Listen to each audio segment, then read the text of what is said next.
ಆತ್ಮೀಯ ವಿದ್ಯಾರ್ಥಿಗಳೇ, RV maths ಟ್ಯೂಟರ್ಗೆ ತಮ್ಮನ್ನು ಸ್ವಾಗತ ಕೋರ್ತಾ ಪೈಥಾಗೋರಸನ ಪ್ರಮೇಯ ತಮಗೀಗಾಗಲೇ ತಿಳಿದಿದೆ ಅಂತ ನಾನು ಭಾವಿಸ್ತೀನಿ. 9ನೇ ತರಗತಿಯಲ್ಲಿ ಈ ಒಂದು ಪೈಥಾಗೋರಸ್ ಪ್ರಮೇಯ ಹೇಳಿಕೆಯ ಆಧಾರದ ಮೇಲೆ ಕೆಲವು ಸಮಸ್ಯೆಗಳನ್ನು ನಾವು ಬಿಡಿಸ್ತೀವಿ. ಅದರ ಜೊತೆಗೆ 10ನೇ ತರಗತಿಯಲ್ಲಿ ಪೈಥಾಗೋರಸ ಪ್ರಮೇಯವನ್ನು ನಾವು ಸಾಧನೆ ಕೂಡ ಮಾಡ್ತೀವಿ. ಅದರ ಜೊತೆಗೆ ಕೆಲವು ಸಮಸ್ಯೆಗಳನ್ನು ನಾವು ಬಿಡಿಸ್ತೀವಿ. ಈ ಪೈಥಾಗೋರಸನ ಪ್ರಮೇಯ ಏನನ್ನು ಹೇಳ್ತದೆ ಅಂದರೆ, ಒಂದು ಲಂಬಕೋನ ತ್ರಿಭುಜದಲ್ಲಿ ವಿಕರ್ಣದ ಮೇಲಿನ ವರ್ಗವು ಉಳಿದೆರಡು ಬಾಹುಗಳ ವರ್ಗಗಳ ಮೊತ್ತಕ್ಕೆ ಸಮನಾಗಿರುವುದು ಅಂತ ಹೇಳ್ತದೆ.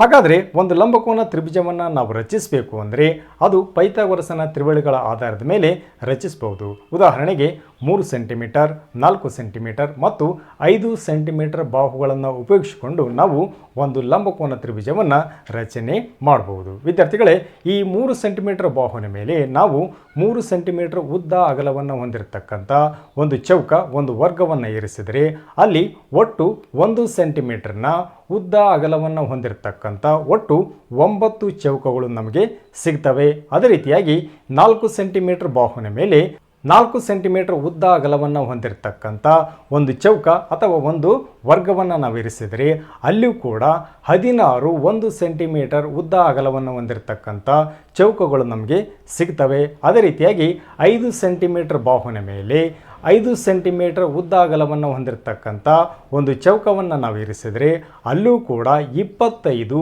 1 ಸೆಂಟಿಮೀಟರ್ ಉದ್ದ ಅಗಲವನ್ನು ಹೊಂದಿರತಕ್ಕಂಥ ಚೌಕಗಳು ನಮಗೆ ಸಿಗ್ತವೆ. ವಿದ್ಯಾರ್ಥಿಗಳೇ, ಕನ್ನಡದಲ್ಲಿರ್ತಕ್ಕಂಥ ಅಕ್ಷರಗಳು ತಮಗೆ ಈಗಾಗಲೇ ಗೊತ್ತಿದೆ. ಅದು ಸ್ವರಗಳಾಗಿರ್ಬೋದು, ವ್ಯಂಜನಗಳಾಗಿರ್ಬೋದು ಮತ್ತು ಅವರ್ಗೀಯ ವ್ಯಂಜನಗಳನ್ನು ಈ ಒಂದು ಚೌಕಗಳಲ್ಲಿ ಯಾವ ರೀತಿ ತುಂಬೋದಂತ ನಾವು ನೋಡೋಣ. ಅದರ ಜೊತೆಗೆ ಒಂದು ಗಣಿತದ ಮಾದರಿಯನ್ನು ತಯಾರಿಸೋಣ.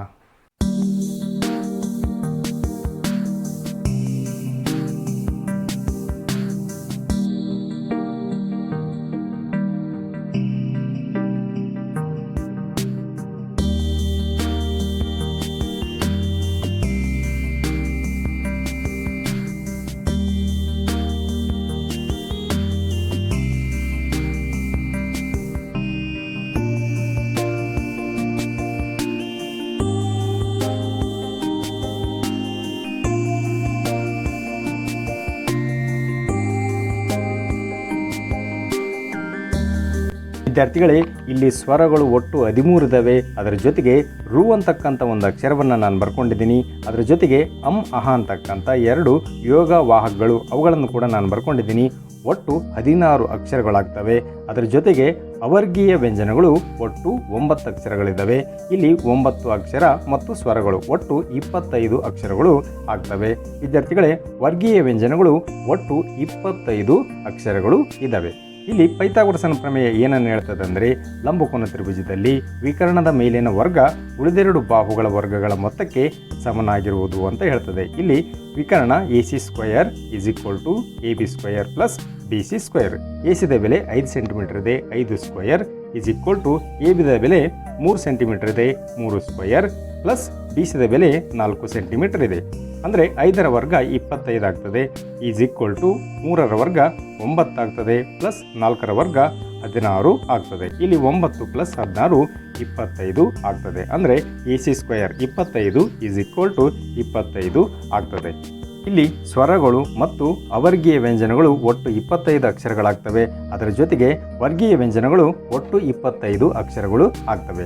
ವಿದ್ಯಾರ್ಥಿಗಳೇ, ಪೈಥಾಗೋರಸನ ಪ್ರಮೇಯ ಮತ್ತು ಕನ್ನಡದಲ್ಲಿರ್ತಕ್ಕಂಥ ಅಕ್ಷರಗಳನ್ನು ಉಪಯೋಗಿಸಿಕೊಂಡು ನಾವು ಒಂದು ಗಣಿತದ ಮಾದರಿಯನ್ನು ತಯಾರಿಸಿದ್ದೇವೆ. ವಿದ್ಯಾರ್ಥಿಗಳೇ, ಈ ಮಾದರಿ ನಿಮಗೆ ಇಷ್ಟ ಆಗಿದ್ದರೆ ಒಂದು ಲೈಕ್ ಮಾಡಿ, ಹಾಗೆ ತಮ್ಮ ಫ್ರೆಂಡ್ಸ್ಗೂ ಕೂಡ ಈ ವಿಡಿಯೋನ ಶೇರ್ ಮಾಡಿ. ತಾವೇನಾದರೂ ಹೊಸಬರಾಗಿದ್ದರೆ ನಮ್ಮ ಚಾನಲನ್ನು ಸಬ್ಸ್ಕ್ರೈಬ್ ಮಾಡ್ಕೊಳ್ಳಿ. ಪಕ್ಕದಲ್ಲಿರ್ತಕ್ಕಂಥ ಬೆಲ್ ಬಟನ್ ಒತ್ತಿ ಆಲ್ ಆಪ್ಷನನ್ನು ಸೆಲೆಕ್ಟ್ ಮಾಡಿ. ಮುಂದಿನ ವಿಡಿಯೋದಲ್ಲಿ ಮತ್ತೊಂದು ವಿಷಯದ ಬಗ್ಗೆ ತಿಳ್ಕೊಳ್ಳೋಣ.